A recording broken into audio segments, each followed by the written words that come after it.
Well, about the time that I was 10 years old, there was a movie that came out. It was a movie that was called Mighty Ducks. It's a movie that was about hockey. Now, in Houston, I don't know if you've noticed this or not, but it's kind of hot. We don't have a whole lot of ice. There's not a lot of hockey that happens down here.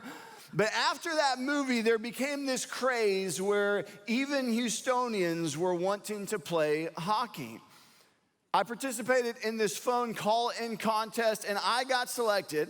There's only a handful of kids around the city that got selected to go to a hockey game, an Arrows game. We used to have a professional hockey team.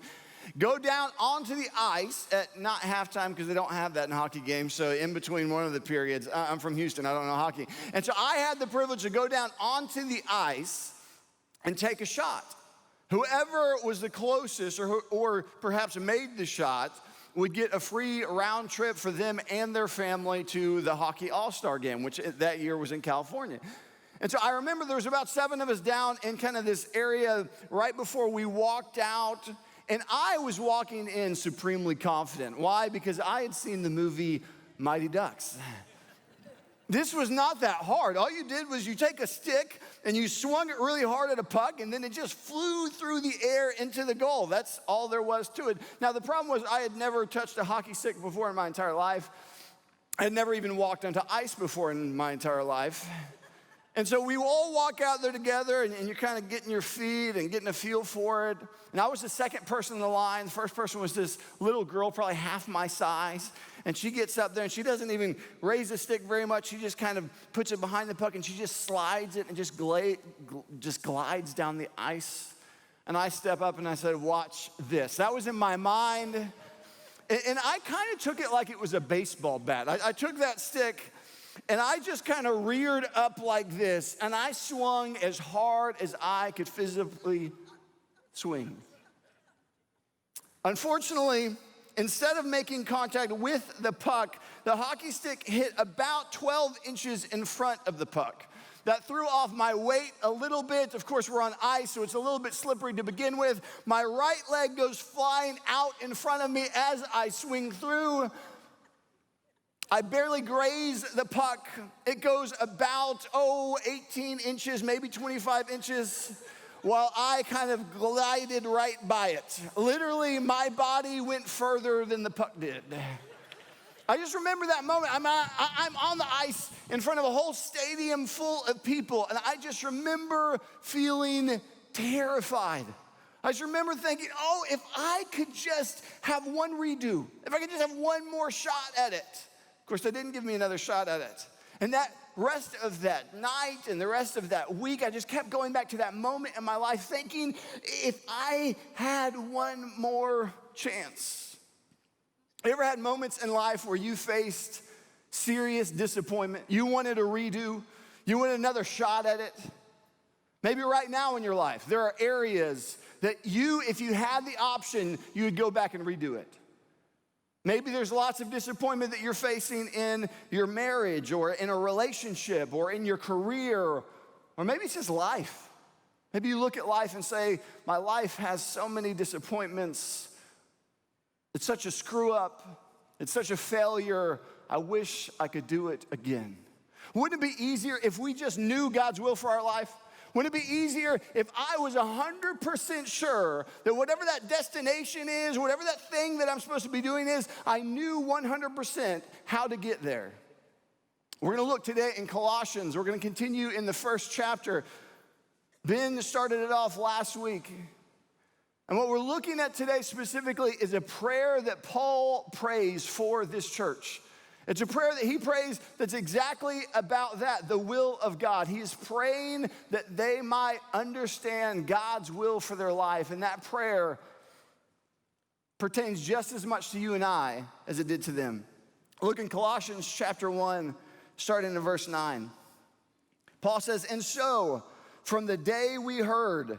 So right before this, he's explaining that Paul has never even been to this church before, but he's heard about what God is doing. He's heard about the church taking root and growing. And he's saying, from the moment that I heard about your growth, from the moment that I heard that you existed, what does he say they've been doing? Go on, it says, "We have not ceased to pray for you asking that you may be filled with the knowledge of his will and all wisdom and understanding. So pause for a second, because here's where we tend to go when we hear that phrase. When we hear that they're filled with the knowledge of God's will, that we kind of think if I was filled with the knowledge of God's will, that that's a destination.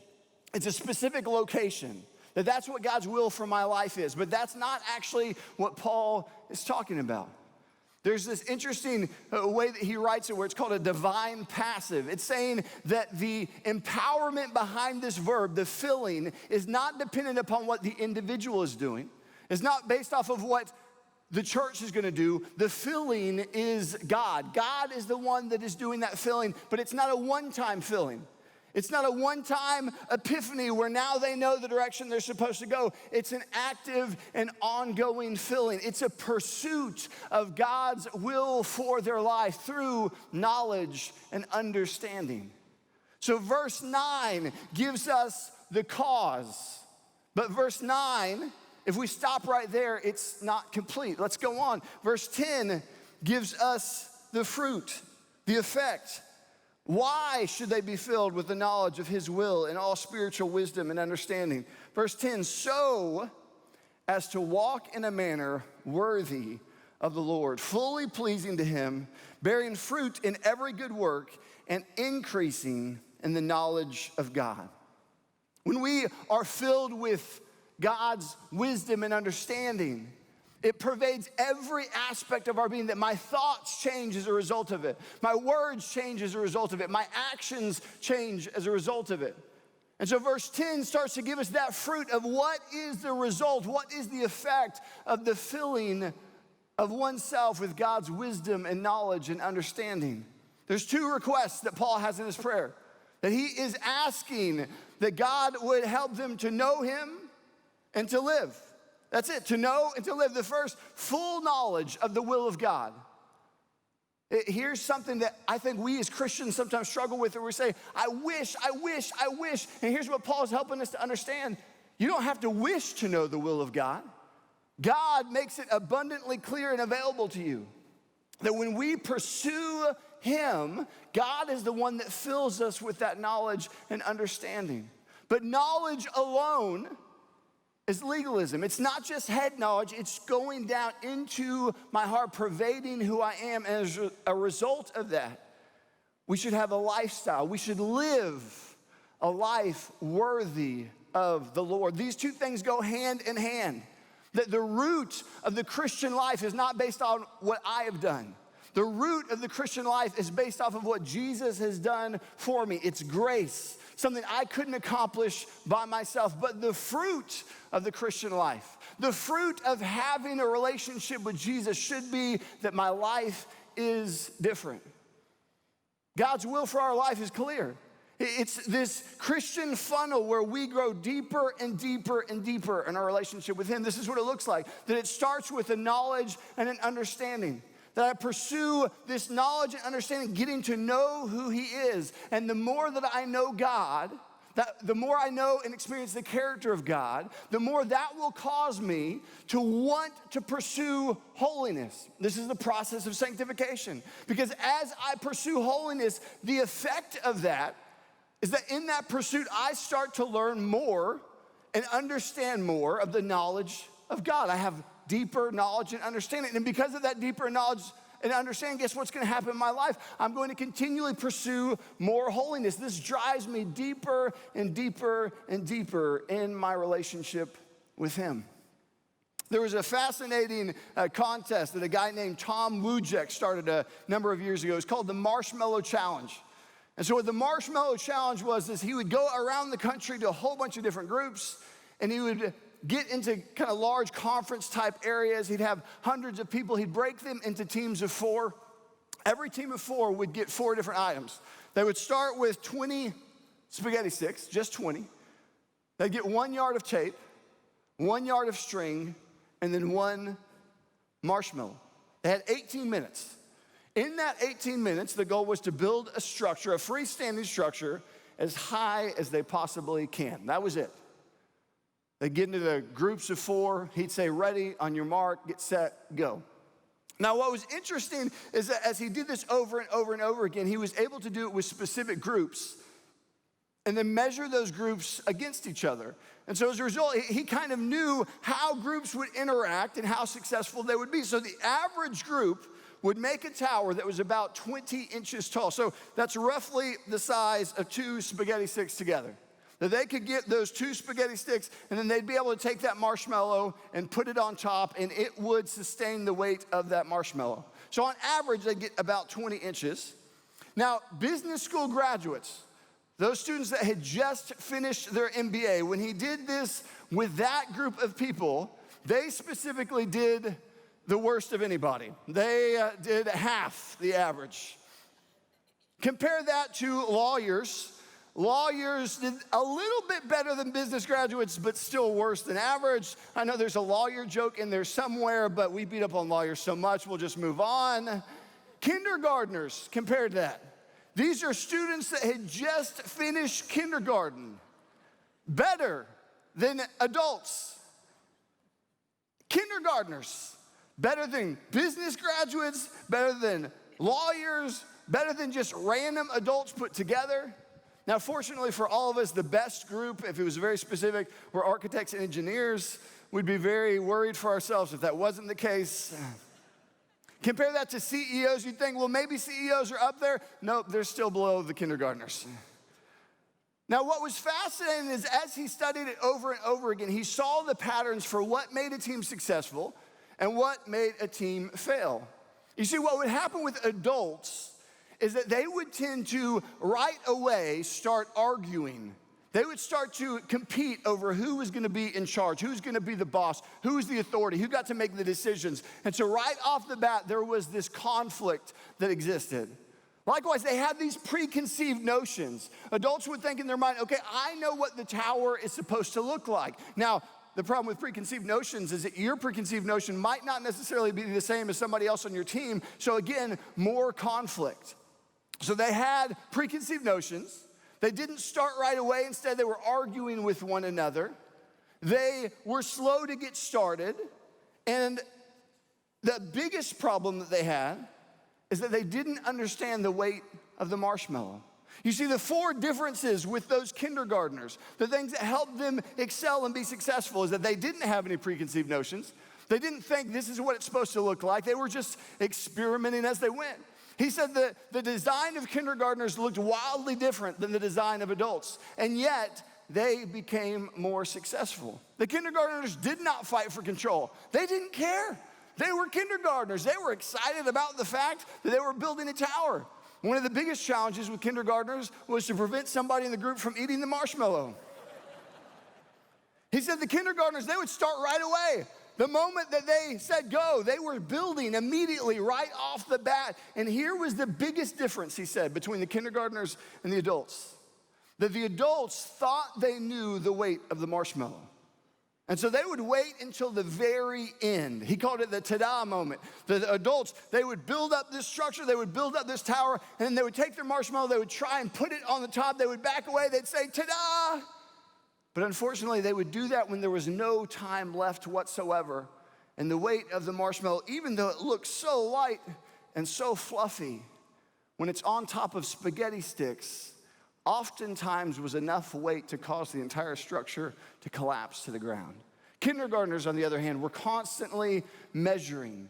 They would take that marshmallow, they would build for a few minutes, and then they'd stick it on there, and they'd say, oh, hey, it's working. Or they'd say, oh, no, that's not working. And so they'd bend a little bit more. Adults, on average, would test 1 time.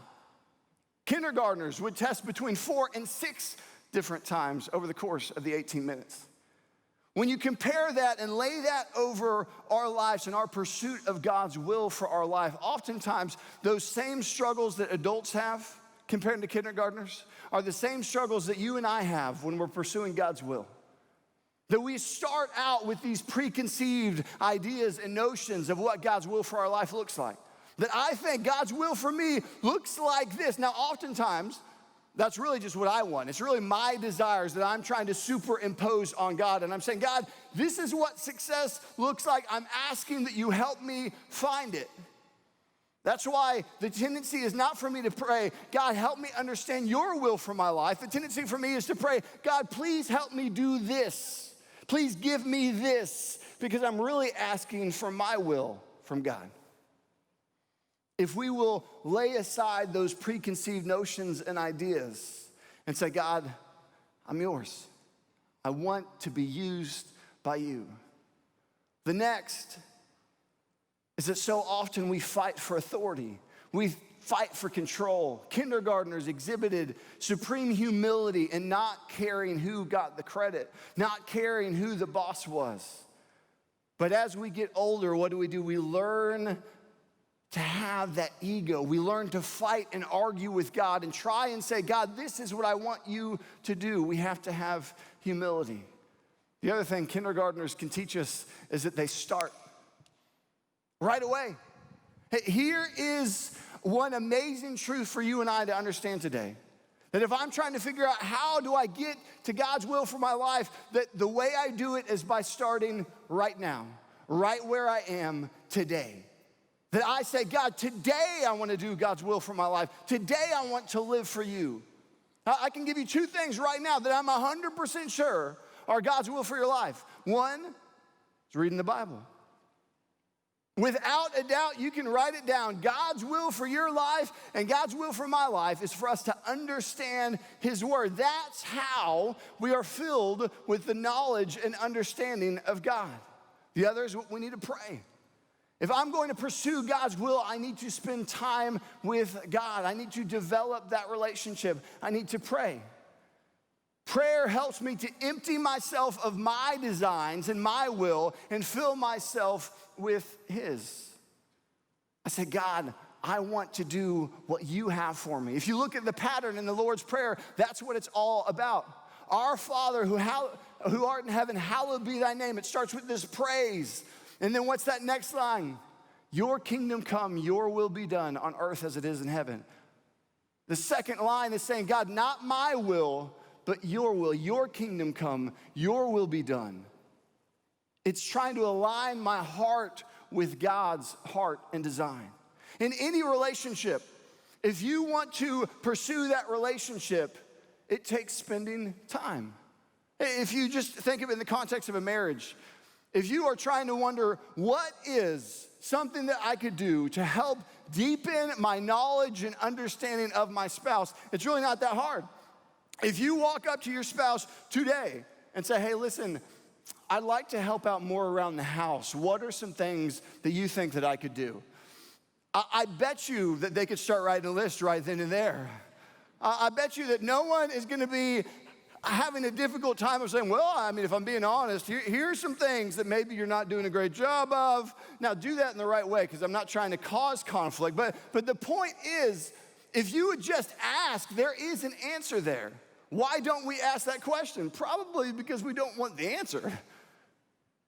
In the same way, God's will for our life is easy to find if we will pursue it, if we will seek it, if we will try and find it. And the biggest thing we can learn from kindergartners is that they measured. Think of the ways that we are measuring our life. They had these marshmallow measurements. That the weight of this, they were constantly measuring up against their life and trying to figure out, does it sustain? Is it okay? What are you measuring your life? What am I measuring my life up against? It should be up against God's Word. That I should be constantly looking at God's Word and saying, does my life measure up to what God is asking me to be and who to become? Am I pursuing that? But knowledge by itself leads to legalism. No, it's a transformation of my heart, and the overflow of my heart and my life should be fruit. I think oftentimes the reason that we stop, the reason that we don't pursue those things is because of disappointments. It's because of failures. We hit a roadblock. We hit something in life that brings us to our knees. We want to redo, but instead we're just left exasperated. Fortunately for us, Scripture is filled with people that were broken people that faced huge disappointment and failure, and yet God used them anyway. Think of Moses. Moses, who killed an Egyptian, he murdered somebody. He ran away from Egypt. He's roaming around in the desert, not just for a short amount of time, for years, for most of what he would have thought was his lifetime. He had to have been thinking, oh, if I could just have a redo, if I could just go back, I'm so disappointed, I'm such a failure. And God plucks up Moses and uses him to become one of the greatest leaders in the Bible. Think of David. David, who was this man after God's own heart, and at the peak of his life, at the peak of his kingdom, at the peak of being king, he throws it all away, or at least that's had to be what he felt like. He has an affair. He murders someone, not with his own hand, but by his design. He steals something that's not his. He had to have, in that moment, when he gets confronted, say, what have I done? I can't go forward, I can't do anything, and yet God continued to use David. Think of Elijah. Elijah, after he called down fire, he did this amazing, amazing miracle. He defeats the prophets of Baal, and then what does he do? He runs away. He runs out into the wilderness, and it says that he wanted to die. He felt like he was at the absolute bottom of the world, the bottom of the barrel. He didn't want to go on. And yet, it was in that next moment that God spoke to him in a whisper, and he experienced God in a way that he had never experienced him before. Think of Peter. Peter told Jesus, I would never deny you. Not me. I would die before that happened. And then what happens with Peter? The very thing he said he wouldn't do, he goes and does. Absolute failure. Absolute embarrassment. And yet Jesus on the beach says, Peter, do you love me? And there's this exchange back and forth where then Jesus restores Peter and says, Peter, I'm going to use you to do amazing, amazing things. And not long after that, Peter would preach the sermon at Pentecost that ignites the church and starts the spread of Christianity. Think of Paul, someone who was persecuting the Christians. Paul had murdered and persecuted the very people that once he came to a knowledge and understanding of God, the very people he would then minister to. You think that that weighed on him? We know that it did. He says it in his letters. And yet that disappointment and that failure didn't prevent him from pursuing God's will for his life. You see, no matter what baggage you have, no matter what disappointment you have, no matter where you are right now, here's the beauty of God's will for your life, is that you can't miss it if you will just start today. Start right now. No matter your age, no matter your stage, no matter what you are going through, if you say, God, I want to do your will for my life, remember, it's not about the destination. It's about a continual, ongoing process. When we think of the fruit of a life that is pursuing God, what should that look like? Again, it's not just knowledge for knowledge's sake, that the effect of that knowledge is fruit. Perhaps the greatest fruit that we can think of. To examine your life and my life against, the greatest marshmallow measurement for you and I is simply kindness. Is my life a life that is defined by kindness? If people around me were to describe a characteristic that I exemplify day in and day out, would kindness make the cut? What is kindness? A Scottish evangelist and theologian named Henry Dunman, Henry wrote in the 1800s, he wrote something called The Greatest Thing in the World. This is what he said: kindness, it's love active. Have you ever noticed how much of Christ's life was spent in doing kind things, in merely doing kind things? Run over it with that in view, and you will find that he spent a great proportion of his time simply in making people happy, in doing good turns to people. There's only one thing greater than happiness in the world, and that is holiness. And is not in our keeping, but what God has put in our power is the happiness of those around us. And that is largely to be secured by our being kind to them. The greatest thing, says someone, a man can do for his heavenly Father is to be kind to some of his other children. I wonder why is that we are not all kinder than we are. how much the world needs it, how easily it is done, how instantaneously it acts, and how infallibly it is remembered, how super abundantly it pays itself back. For there is no debtor in the world so honorable, so superbly honorable as love. Where love is, God is. He that dwelleth in love dwelleth in God. God is love. Therefore, love, without distinction, without calculation, without procrastination, love.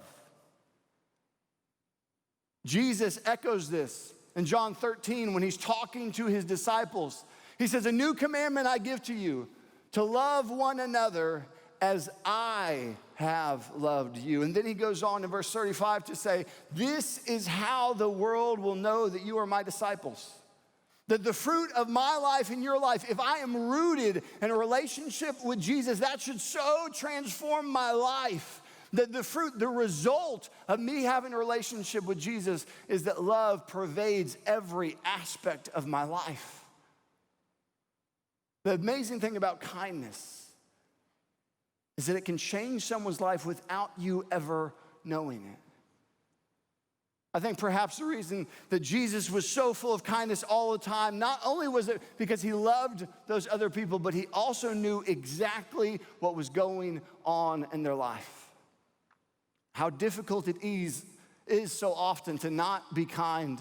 Why? Because of those same reasons that people fail in the spaghetti challenge, the marshmallow challenge. It's because of ego. It's because of pride. Think of that time that you've been at a restaurant before and you got poor service.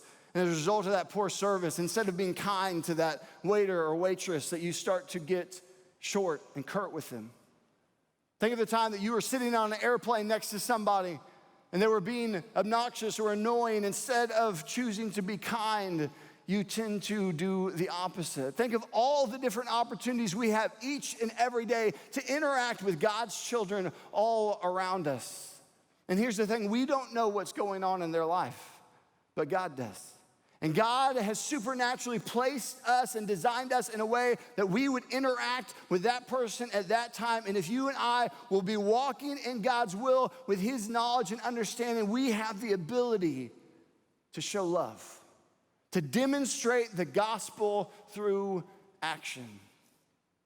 But it's so easy to miss it. My sister, my baby sister, her name is Beth. Her and her husband, Carter, they've got 2 kids. Their older boy, his name is Fitzgerald. We call him Fitz. He's about 5.5 years old right now. But a year ago, they decided to travel to Tennessee. It's the first time that they had put both their boys on an airplane, the very first time that Fitz had ever gone on an airplane. The reason that they had avoided it was because Fitz has autism. So he's pretty far on the spectrum. He's close to nonverbal. He can say certain things, but most of the time he doesn't understand what he's saying. And so because of that, he can often get, especially around large crowds, he can just get anxious and nervous and stressed, and they just weren't sure how he'd respond. And so it was with great trepidation and nerves that they decided to book this trip. And so they go to the airport on the way to Tennessee, and everything about the airport is stressful. I mean, it's stressful if you're flying by yourself. The just process is stressful. You're trying to get through the checkpoint, and you're trying to rush to the next spot, and things are late, and you're trying to check everything all around you, and oftentimes they change the gate. And so the entire process is just making Fitz get a little bit more and a little bit more anxious. And they get to the plane, they sit down on the plane, and he starts scripting. And scripting means that he starts saying words or phrases that he has memorized that don't necessarily apply to that context. It's something that he does in order to, it's a coping mechanism. He does it in order to cope with the stress and anxiety that he's feeling right then in that moment. And so he starts scripting, and he's being loud, and he's making noises, and all the people around them are starting to get irritated at this 4-year-old who's being super loud because nobody wants to sit next to a loud 4-year-old. And it got so bad that they were having a hard time keeping him in his seat and a hard time calming him down, and they were this close to getting kicked off the plane. The stewardess came over multiple times. And so they finally make it to Tennessee, but the entire trip, was ruined in one sense because they knew that at some point they'd have to get on an airplane and fly back. And so there was this dread the entire time they were there. They dreaded going back and repeating that process. They dreaded, what would it be when we get back on that airplane? What happens if he does the same thing? And so at the end of the trip, they get on the airplane and they've gone through the same process. It's stressful, it's anxious, it's all those different whirlwind of emotions. And the moment they sit down, Fitz starts to script.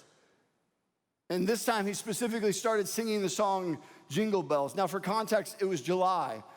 In December, a lot of people don't like the song Jingle Bells, but especially in the month of July. And he starts singing loudly, Jingle Bells, Jingle Bells. And people start to get irritated around him. And my sister, in that moment, she said, I knew that we had made a mistake. That literally they had the conversation before choosing to get on the plane. Maybe we should just buy a car and drive home. Let's not go through this again. And so in that moment, everything, all the well of emotions are right there. And a sweet lady that was sitting next to them, she leans over, she puts her hand on my sister Beth, and she says, he is such a precious little boy. And then loudly for everyone around to hear, she says, I'm so glad that he's singing such a precious and joyful song as Jingle Bells. Don't we all wish it was Christmas? And that simple act of kindness helped everybody around them to calm down. And it helped Beth to calm down. Now that woman had no clue what kind of experience they had had on an airplane 7 days before. She had no idea what was going on in their life. She didn't know that Fitz had autism. But that one act of kindness demonstrated love that changed a life. God's will for your life and for my life. It's not that every single one of us become a Dr. Young. Here's how I know that, because God already has a Dr. Young. What God's will for your life and for my life is for you to be who God created you to be. And he gives you an opportunity every single day to fulfill his will for you through living out the gospel in action. Kindness, love. Every day is a new opportunity.